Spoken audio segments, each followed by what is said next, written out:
ओम शांति। 8 अक्टूबर 2024। बाबा के महावाक्य। मीठे बच्चे, बुद्धि को रिफाइन बनाना है तो एक बाप की याद में रहो। याद से ही आत्मा स्वच्छ बनती जाएगी। प्रश्न। वर्तमान समय मनुष्य अपना टाइम व मनी वेस्ट कैसे कर रहे हैं? उत्तर। जब कोई शरीर छोड़ता है तो उनके पीछे कितना पैसा आदि खर्च करते रहते हैं। जब शरीर छोड़कर चला गया तो उसकी कोई वैल्यू तो रही नहीं, इसलिए उसके पिछाड़ी जो कुछ करते हैं उसमें अपना टाइम और मनी वेस्ट करते हैं। ओम शांति। रूहानी बाप बैठ रूहानी बच्चों को समझाते हैं। यह भी ऐसे कहते हैं ना, फिर बाप है या दादा है? दादा भी कहेंगे, रूहानी बाप तुम बच्चों को यह नॉलेज सुनाते हैं पास्ट, प्रेजेंट, फ्यूचर का।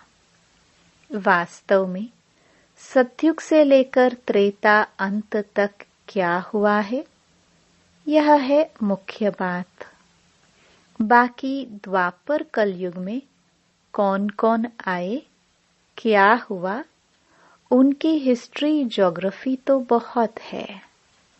सतयुग त्रेता की कोई हिस्ट्री ज्योग्राफी है नहीं, और तो सबकी हिस्ट्री ज्योग्राफी है। बाकी देवी देवताओं को लाखों वर्ष पहले ले गए हैं। यह है बेहद की बेसमझी। तुम भी बेहद की बेसमझी में थे, अभी थोड़ा थोड़ा समझ रहे हो।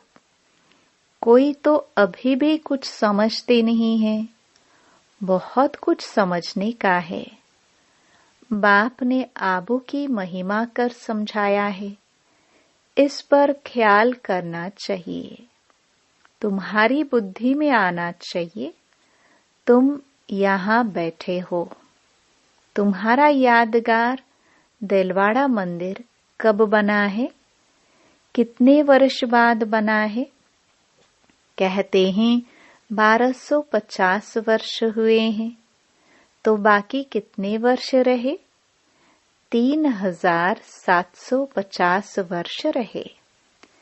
तो उन्होंने भी अभी का यादगार और वैकुंठ का यादगार बनाया है। मंदिरों की भी कंपटीशन होती है ना, एक दो से अच्छा बनाएंगे। अभी तो पैसा ही कहाँ है जो बनावे?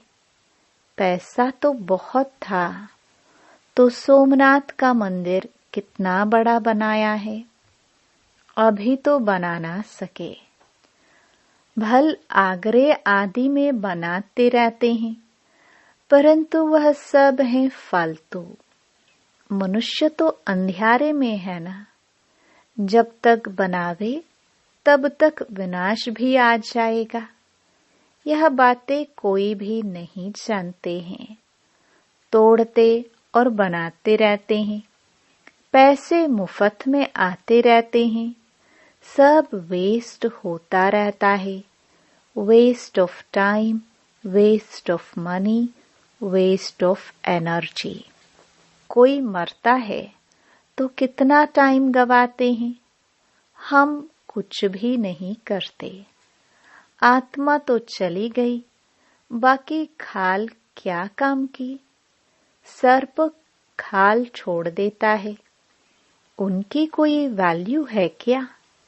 कुछ भी नहीं। भक्ति मार्ग में खाल की वैल्यू है। जड़ चित्र की कितनी पूजा करते हैं, परंतु यह कब आए, कैसे आए, कुछ भी पता नहीं है। इनको कहा जाता है भूत पूजा। 5 तत्वों की पूजा करते हैं। समझो यह लक्ष्मी नारायण स्वर्ग में राज्य करते थे। अच्छा, 150 वर्ष आयु पूरी हुई, शरीर छोड़ दिया, बस शरीर तो कोई काम का ना रहा। उनकी वहां क्या वैल्यू होगी? आत्मा चली गई, शरीर चंडाल के हाथ दे दिया। वह रस्म रिवाज अनुसार जला देंगे। ऐसे नहीं उनकी मिट्टी लेकर उड़ाएंगे नाम करने के लिए। कुछ भी नहीं। यहाँ तो कितना करते हैं, ब्राह्मण खिलाते हैं, यह करते हैं, वहाँ यह कुछ होता नहीं। खाल तो कोई काम की नहीं रही। खाल को जला देते हैं, बाकी चित्र रहते हैं, सो भी एक्यूरेट चित्र मिल ना सके। यह आदि देव की पत्थर की मूर्ति एक्यूरेट थोड़ी है। पूजा जब शुरू की है तब के पत्थर की है। असुल जो था वह तो जलकर खत्म हो गया ना। फिर भक्ति मार्ग में यह निकला है। इन बातों पर भी सोच तो चलता है ना। आबू की महिमा को अच्छी रीति सिद्ध करना है। तुम भी यहाँ बैठे हो। यहाँ ही बाप सारे विश्व को नरक से स्वर्ग बना रहे हैं। तो यही सबसे ऊंच ऊंच तीर्थ ठहरा। अभी इतनी भावना नहीं है। सिर्फ एक शिव में भावना है। कहाँ भी जाओ शिव का मंदिर जरूर होगा। अमरनाथ में भी शिव का ही है। कहते हैं शंकर ने पार्वती को कथा सुनाई। वहां तो कथा की बात ही नहीं। मनुष्यों को कुछ भी समझ नहीं है। अभी तुमको समझ आई है, आगे पता था क्या? अभी बाप आबू की कितनी महिमा करते हैं। सर्व तीर्थों में यह महान तीर्थ है। बाबा समझाते तो बहुत हैं, परंतु जबकि अनन्य बच्चों की बुद्धि में बैठे, अभी तो देह अभिमान बहुत है। ज्ञान तो बहुत ढेर चाहिए, रिफाइननेस बहुत आनी है। अभी तो योग बड़ा मुश्किल कोई का लगता है। कोई के साथ फिर नॉलेज भी चाहिए। ऐसे नहीं सिर्फ योग में रहना है। योग में नॉलेज जरूर चाहिए। दिल्ली में ज्ञान विज्ञान भवन नाम रखा है, परंतु इनका अर्थ क्या है यह समझते थोड़े हैं। ज्ञान विज्ञान तो सेकंड का है। शांति धाम सुख धाम, परंतु मनुष्यों में जरा भी बुद्धि नहीं है। अर्थ थोड़े समझते हैं। चिन्मयानंद आदि कितने बड़े बड़े सन्यासी आदि हैं। गीता सुनाते हैं। कितने उन्हों के ढेर फॉलोवर्स हैं। सबसे बड़ा जगत का गुरु तो एक ही बाप है। बाप और टीचर से बड़ा गुरु होता है। स्त्री कभी दूसरा पति नहीं करेगी, तो गुरु भी दूसरा नहीं करना चाहिए। एक गुरु किया, उनको ही सद्गति करनी है, फिर और गुरु क्यों? सतगुरु तो एक ही बेहद का बाप है, सबकी सद्गति करने वाला है। परंतु इन बातों को बहुत है जो बिल्कुल समझते नहीं। बाप ने समझाया है यह राजधानी स्थापन हो रही है, तो नंबरवार होंगे ना। कोई तो रिंचक भी समझ नहीं सकते। ड्रामा में पाठ ऐसा है। टीचर तो समझ सकते हैं, जिस शरीर द्वारा समझाते हैं उनको भी तो मालूम पड़ता होगा। यह तो गुड़ जाने, गुड़ की गोथरी जाने। गुड़ शिव बाबा को कहा जाता है। वह सबकी अवस्था को जानते हैं। हर एक की पढ़ाई से समझ सकते हैं कौन कैसे पढ़ते हैं, कितनी सर्विस करते हैं, कितना बाबा की सर्विस में जीवन सफल करते हैं। ऐसे नहीं, इस ब्रह्मा ने घर बार छोड़ा है इसलिए लक्ष्मी नारायण बनते हैं।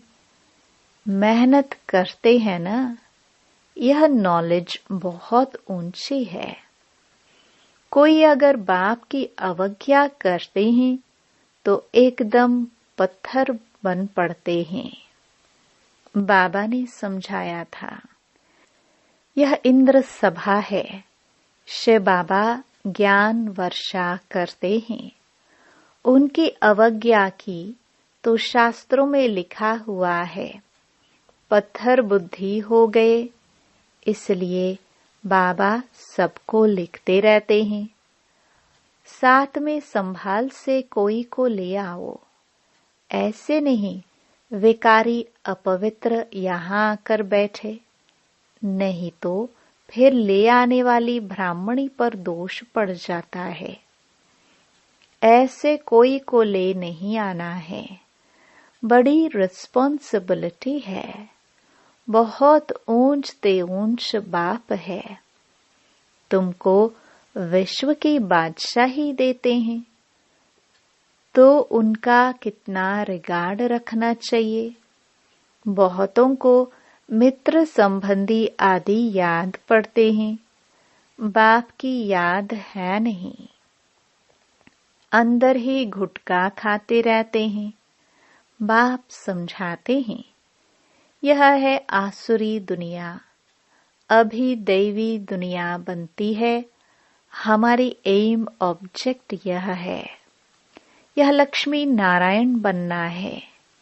जो भी चित्र हैं सबकी बायोग्राफी को तुम जानते हो।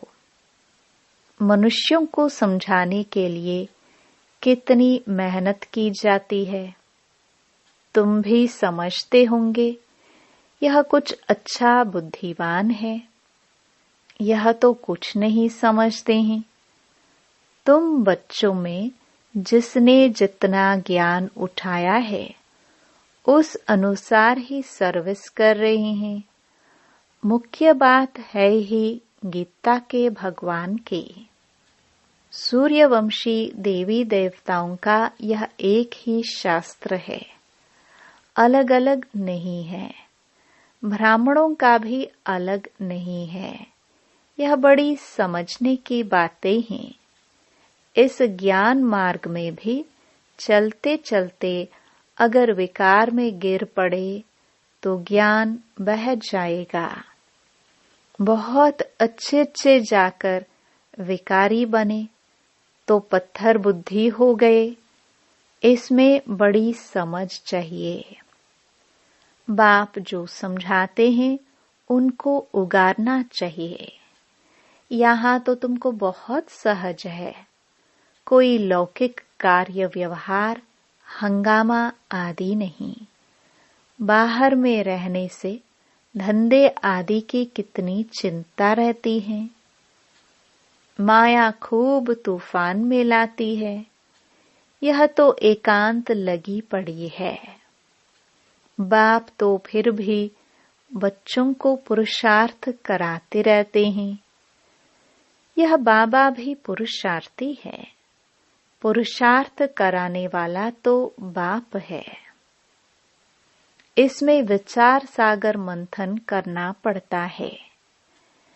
यहाँ तो बाप बच्चों के साथ बैठे हैं। जो पूरी अंगुली देते हैं उनको ही सर्विसेबल कहेंगे। बाकी गुटखा खाने वाले तो नुकसान करते हैं और ही डिससर्विस करते हैं, विघ्न डालते हैं। यह तो जानते हो, महाराजा महारानी बनेंगे तो उन्हों के दास दासियां भी चाहिए, वह भी यहाँ के ही आएंगे। सारा मदार पढ़ाई पर है। इस शरीर को भी खुशी से छोड़ना है, दुख की बात नहीं। पुरुषार्थ के लिए टाइम तो मिला हुआ है, ज्ञान सेकंड का है, बुद्धि में है, शिव बाबा से वर्षा मिलता है। थोड़ा भी ज्ञान सुना, शिव बाबा को याद किया तो भी आ सकते हैं। प्रजा तो बहुत बनने की है। हमारी राजधानी सूर्यवंशी चंद्रवंशी यहाँ स्थापन हो रही है। बाप का बनकर अगर ग्लानि करते हैं तो बहुत बोझा चढ़ता है, एकदम जैसे रसातल में चले जाते हैं। बाबा ने समझाया है, जो अपनी पूजा बैठ कराते हैं वह पूज्य कैसे कहला सकते। सर्व का सद्गति दाता, कल्याण करने वाला तो एक ही बाप है। मनुष्य तो शांति का भी अर्थ नहीं समझते हैं। हठयोग से प्राणायाम आदि छड़ाना, उसको ही शांति समझते हैं। उसमें भी बहुत मेहनत लगती है। कोई की ब्रेन खराब हो जाती है, प्राप्ति कुछ भी नहीं। वह तो अल्पकाल की शांति।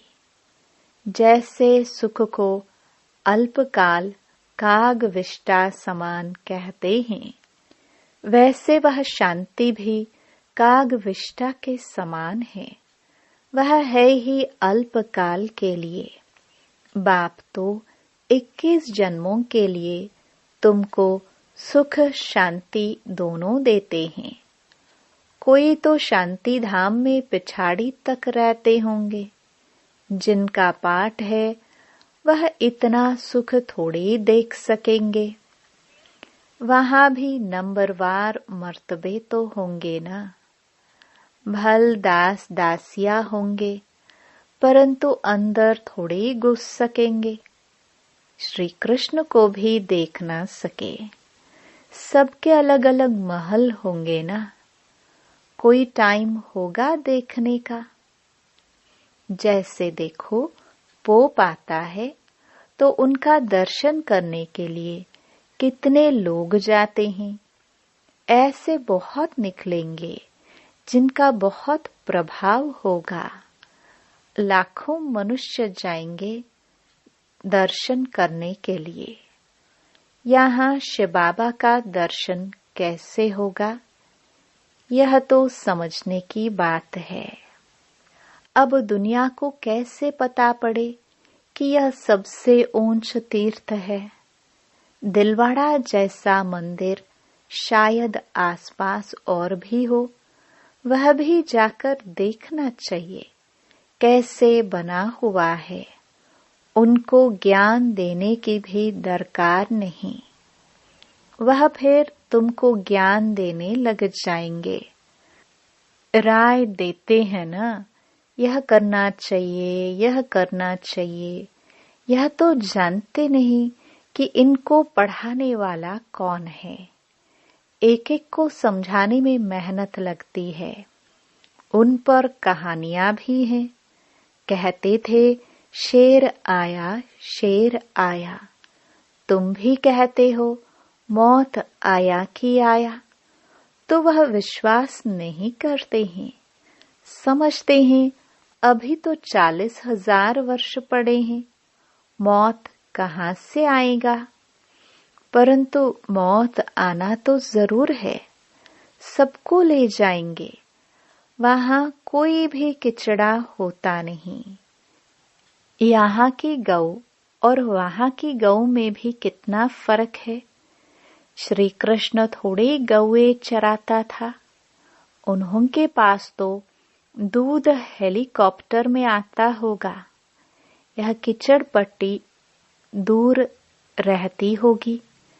सामने घर में थोड़े कीचड़ा रहेगा।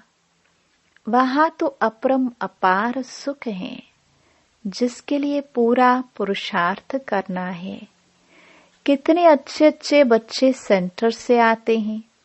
बाबा देखकर कितना खुश होते हैं। नंबरवार पुरुषार्थ अनुसार फूल निकलते हैं। फूल जो हैं वह अपने को भी फूल समझते हैं। दिल्ली में भी बच्चे कितनी सर्विस करते हैं, रात दिन। ज्ञान भी कितना ऊंच है। आगे तो कुछ नहीं जानते थे, अब कितनी मेहनत करनी पड़ती है।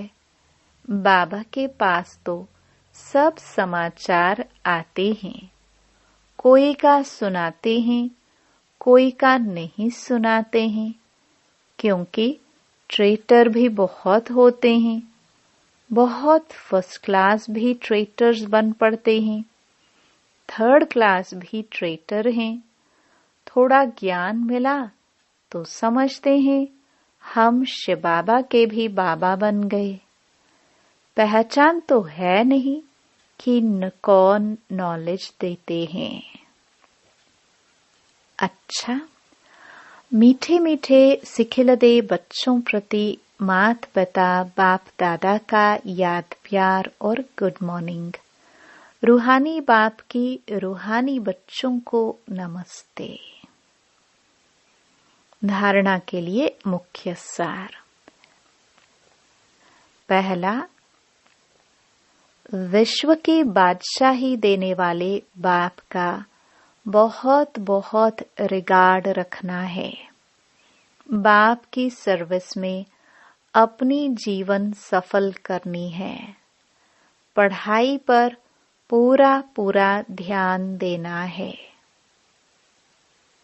दूसरा, बाप से जो ज्ञान मिलता है उस पर विचार सागर मंथन करना है। कभी भी विघ्न रूप नहीं बनना है। डिसर्विस नहीं करनी है। अहंकार में नहीं आना है। वरदान, चारों ही सब्जेक्ट में बाप के दिल पसंद मार्क्स लेने वाले दिल तख्त नशीन भव। जो बच्चे चारों ही सब्जेक्ट में अच्छे मार्क्स लेते हैं, आदि से अंत तक अच्छे नंबर से पास होते हैं, उन्हें ही पास विद ऑनर कहा जाता है। बीच बीच में मार्क्स कम हुई, फिर मेकअप किया, ऐसे नहीं, लेकिन सभी सब्जेक्ट में बाप के दिल पसंद ही दिल तख्त नशीन बनते हैं। साथ साथ ब्राह्मण संसार में सर्व के प्यारे, सर्व के सहयोगी, सर्व का संपन्न प्राप्त करने वाले दिल तख्त नशीन स्वराज्य तख्त नशीन बनते हैं। स्लोगन, दिलरुबा वह है जिसके दिल में सदा यही अनहद गीत बजता रहे कि मैं बाप की, बाप मेरा। ओम शांति।